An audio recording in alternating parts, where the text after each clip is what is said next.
2022, the Michigan Occupational Safety and Health Administration, known as MIOSHA, says 41 people have died in workplace incidents this year. That's the second highest total over the last 5 years. With on-the-job injuries and deaths, people want to know what claims they can bring against their employer.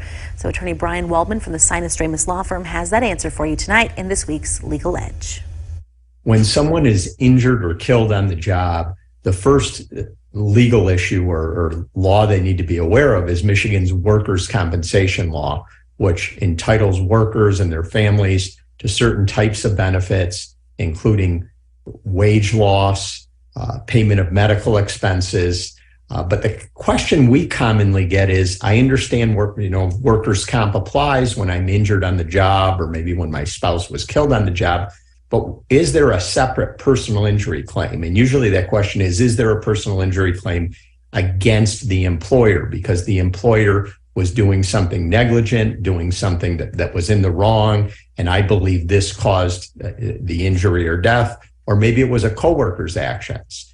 And the answer to that is Michigan has something called the Workers' Compensation Exclusivity Law, which means there can be no personal injury lawsuit against the employer except for very narrow exceptions. For example, if the employer doesn't carry workers' compensation insurance, or if the employer does something to intentionally harm an employee.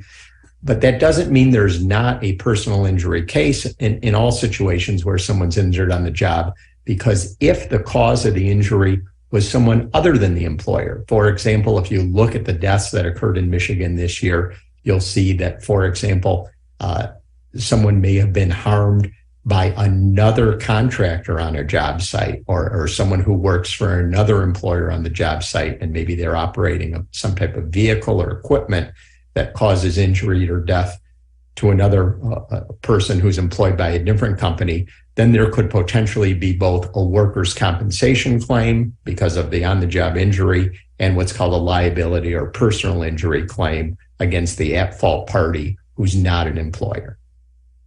Bryan, thank you.